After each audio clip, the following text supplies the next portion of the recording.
Paris. Charles Blé Goudé reçoit la diaspora ivoirienne originaire de la région du Gor.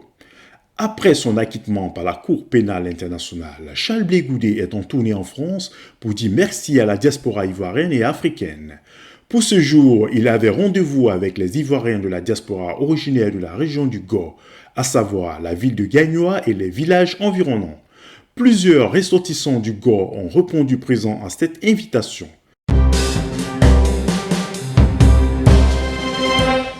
Donc je suis ici au rendez-vous de nos amis les Gor de Gagnoa.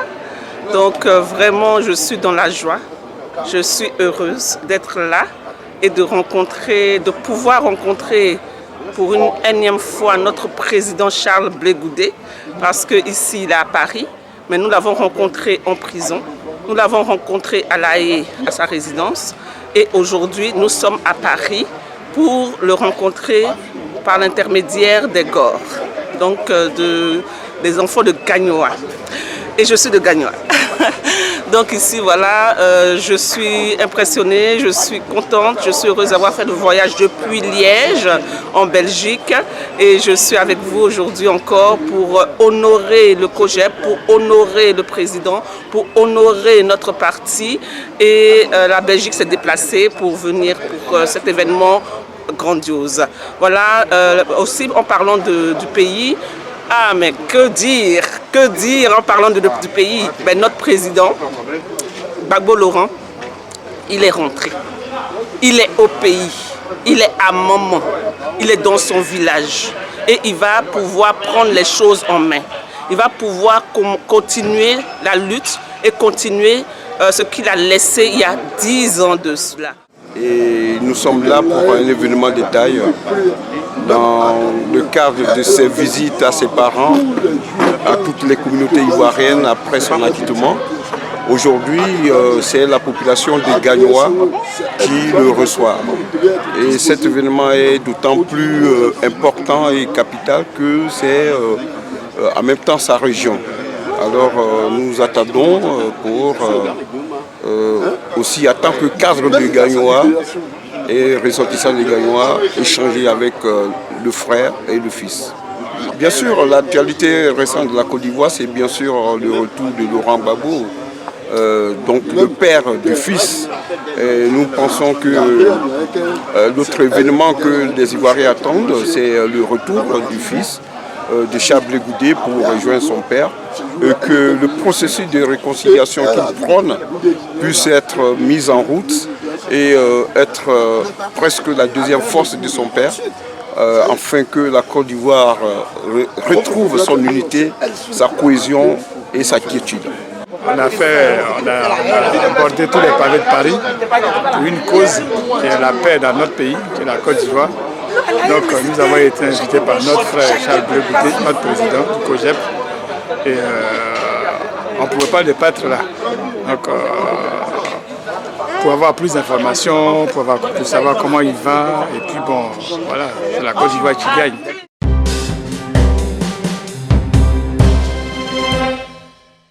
Moment d'échange et d'émotion en région parisienne, Charles Blé Goudé s'adresse à ses parents. Je voudrais saluer d'abord nos parents, les chefs qui sont ici, assis avec nous, qui m'ont accueilli tout à l'heure à l'entrée de cette salle, qui ont béni cette cérémonie et qui m'ont confié à nos mains. Ce qui veut dire que partout où nous déplaçons avec notre coutume. Chers parents, je suis venu pour vous saluer, pour vous dire merci. Merci pour votre soutien. Merci parce que là où les gens ont vu l'impossible, qu'ils ont voulu nous imposer, vous avez vu le possible. Paris, La Haye, n'était même plus loin pour vous. Dans le froid, abandonnant enfant ici, vous partiez toujours là pendant 7 ans. Dans le cas minuit, pour arriver le matin. Vous avez souffert. Maman, tu as raison. Vous avez souffert. Le froid là, nous on était dedans, donc on était toujours enfermés, donc on ne voyait pas. Mais c'est quand on nous a libérés un peu que moi-même, je me promenais devant la prison. Là, souvent vers 16h, je vais m'arrêter devant la prison pour que les gardes la sortent puis en causer. Comme ça, on saura qu'ils se libre. Mais c'est là que moi j'ai vu le froid là. J'ai dit donc c'est dans ce froid là que les Ivoiriens étaient arrêtés. Ayaou. Ayaou. Je vais vous dire merci pour ce que vous avez fait. C'est vrai. C'est pas vous qui avez fait le procès. Parce que au procès, et je parle sous le contrôle de Maître Bouillon, ce sont les pièces, les preuves. Ce n'est pas les bruits de dehors. Mais ce que vous avez réussi, vous avez mobilisé l'opinion publique pour dire que Bako Laurent et Blé Goudé ne sont pas des criminels. Vous savez quoi? Un jour, d'abord au début, quand on est arrivé en prison, les gars là, pour eux, nous on est des criminels. Oui. Moi je viens d'arriver. Moi ici un syndicaliste. Oui, on le sait. Donc on dit bon, il y a une petite cour derrière là, à prison là. C'est une cour, voilà, à peine comme ça. Allez-y prendre l'air. C'était la première fois que je prenais contact avec le président Gbagbo. Parce que dès que je suis arrivé, Bensouda m'a empêché d'avoir accès à lui. Noir sur blanc. Empêcher tout contact entre Blé Goudé et Gbagbo Laurent. Ça, la petite feuille là, j'ai regardé ça dans mon cahier de lacune.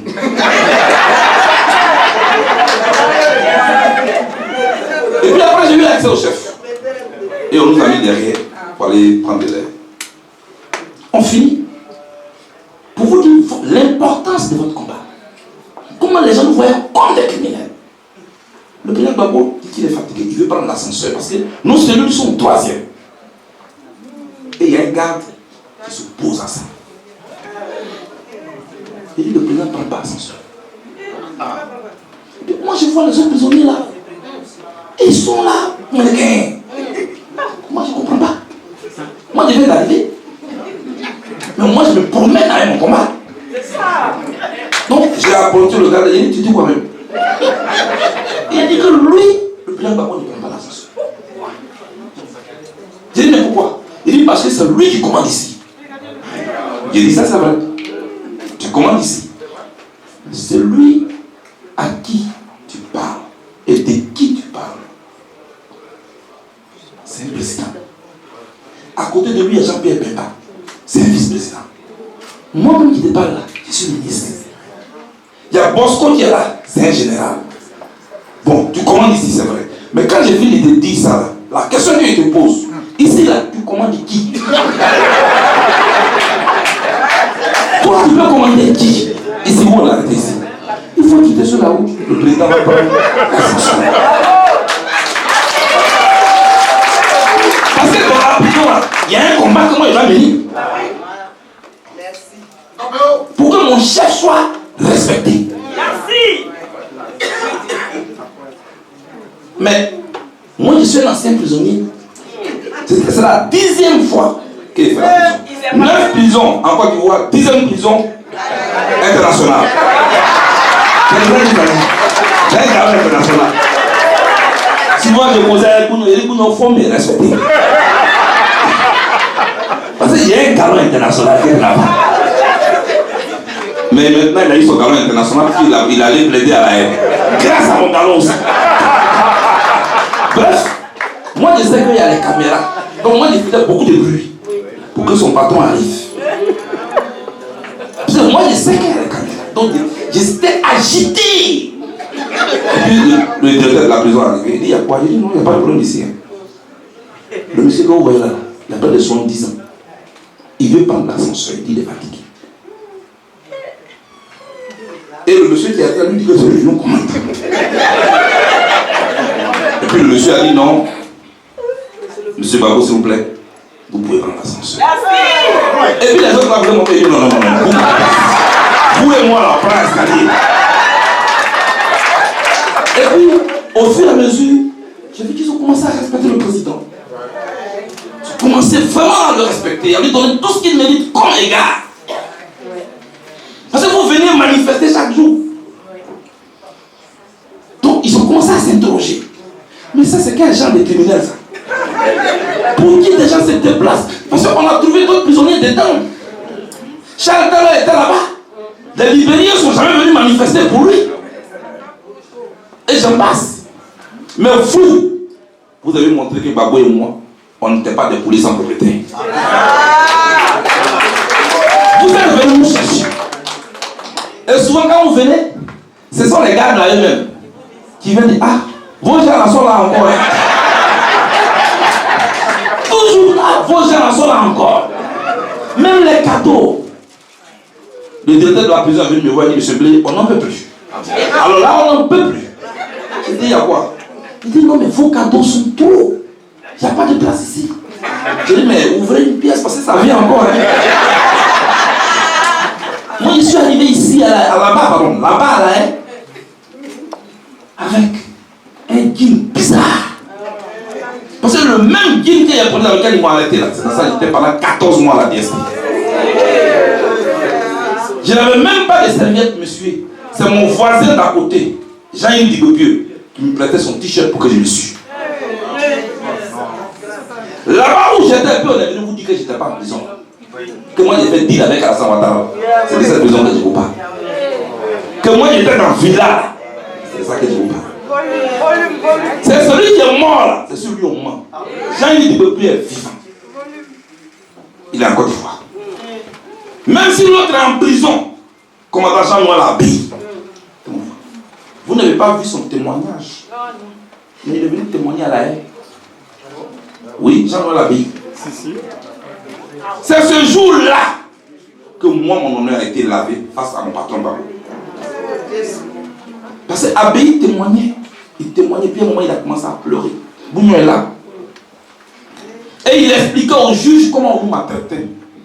Qu'est-ce qu'on a vécu, comment lui-même ce qu'il a vécu. Et à la fin de son témoignage, il dit, j'ai un témoin dans la salle. Le juge dit, qui est votre témoin? Il dit, c'est votre accusé qui est mon témoin. Parce que c'était mon voisin de cellule, Charles Blé Goudé. Ce jour-là, moi-même, ça me rend compte, j'ai fondu en larmes.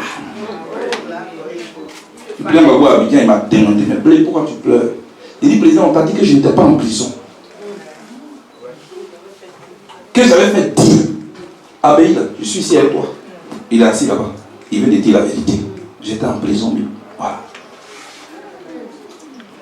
Quand je souris à la haie, que je m'aime pas, mais pourquoi il sourit trop comme ça? On dirait qu'il est trop à l'aise en prison. Depuis quand tu as vu quelqu'un qui est à l'aise en prison? La prison, c'est prison. Mais, moi, j'avais ma conviction avec moi. Non, on a envoyé à la haie pour témoigner contre Gbagbo. Ça aussi, on a entendu. Mais mes discours sont archivés sur YouTube.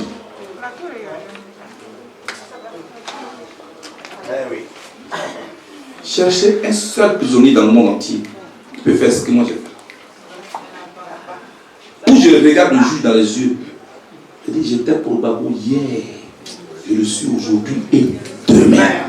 La personne qui va me juger, ma vie dépend de la personne. J'ai dit à mes parents que la relation de Babou et moi, je ne l'ai pas choisie. Lui non plus ne l'a pas choisi. Les circonstances de l'histoire et la douleur nous ont mis ensemble. Ce sont les circonstances de l'histoire et la douleur qui nous ont mis ensemble. Et moi, je ne me suis pas renié. Parce que je ne sais pas me renier. Et j'ai dit au juge, on m'a dit qu'ici, là, quand on vient, on parle pas. Je vous informe que je vais repartir chez moi. Je n'ai pas dit que j'aimerais repartir chez moi. Où je voudrais. J'ai dit, je vais. C'est affirmatif. Ce n'est pas de l'orgueil. Mais les pas que tu poses là, ça te suit. Asmara, tu t'en vas? Non, je suis là. Asmara, on va partir. Non, je n'ai pas fait là. Il faut applaudir Asmara.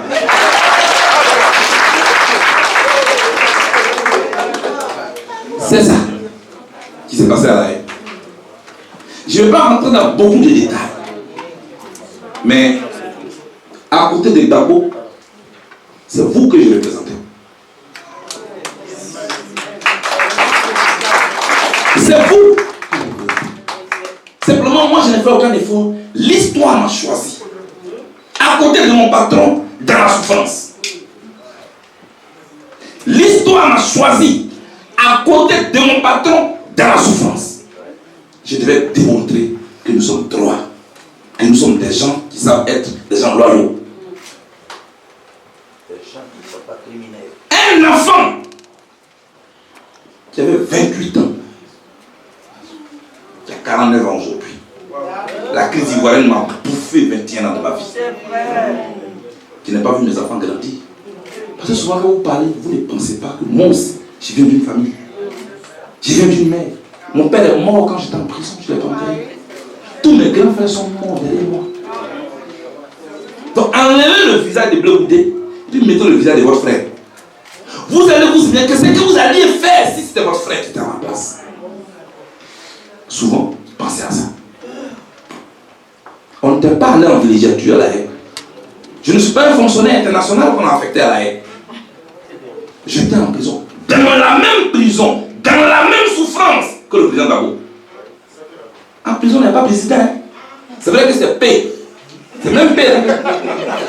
Mais c'est la prison. En prison, il n'y a pas de ministre. En prison, il n'y a pas de DG. C'est le même traitement.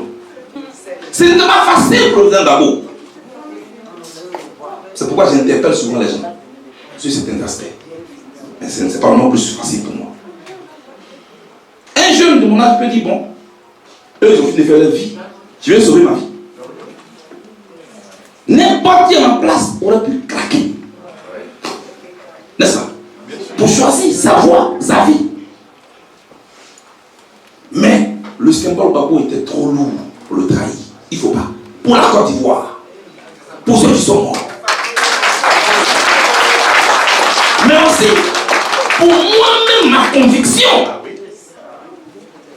Parce que, bon, je ne sais pas si vous comprenez notre BT, mais un peu de Gosyokosu. De Gosyokosu, au je ne suis pas comme ça.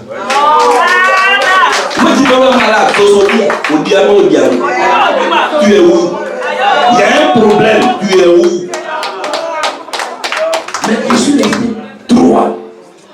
Et c'est cette leçon de vie-là que je veux partager avec vous. Qu'au-delà de ceux qui sont dans cette salle-là, je veux partager avec les jeunes de Côte d'Ivoire. Apprenez à être vous-même. Apprenez à assumer les conséquences de vos choix. Un homme doit répondre à cette trilogie dans sa constance. Pensée, parole, acte.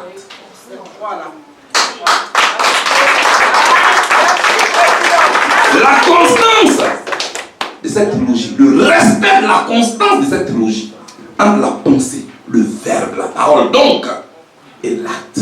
Parce que la parole, la pensée, elle est abstraite. On ne la voit pas. Elle est en toi. Personne ne sait ce que tu penses. Et puis tu l'exprimes par la parole. À partir de là, on sait ce que tu penses. Mais tu peux t'arrêter là. Et puis l'acte matérialise la parole. Tu dois être droit.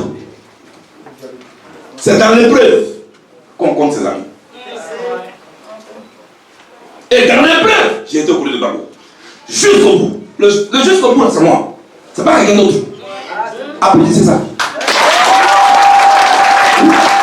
Le jusqu'au bout, un autre nom. On est allé loin de notre pays. D'abord, loin de notre village. Loin de notre région. Loin de notre pays. Loin de notre continent. On ne connaît personne dans le froid. On est deux. Je suis avec mon patron. C'est pourquoi j'ai dit aux gens, j'ai connu 3 Gbagbo. Il y en a qui n'ont connu qu'un Gbagbo. Il y en a qui n'ont connu que 2 Gbagbo. Moi, j'ai connu 3. Gbagbo l'opposant. Quand j'étais étudiant, leader d'étudiant, c'est le chef d'accusation. Gbagbo le président. Puis Gbagbo le prisonnier, dans toute sa simplicité. j'ai connu cette loi. Je ne peux pas avoir connu l'opposant, je ne peux pas avoir connu le président, et puis régner le prisonnier dans toute sa simplicité. Aujourd'hui, nous sommes sortis. Je suis venu vous dire merci. Merci pour tout. Merci pour le déplacement. Merci pour la fidélité. Merci d'y avoir cru. Merci pour vos prières. Merci pour tout ce que vous nous avez apporté. Merci beaucoup. On n'a rien à vous donner. Mais le mot merci là, c'est pourquoi je me suis déplacé pour venir ici. Pour vous dire merci. Une nouvelle vie commence donc pour Charles Blé Goudé et le président Laurent Gbagbo qui a effectué un retour triomphal en Côte d'Ivoire le jeudi 17 juin 2021.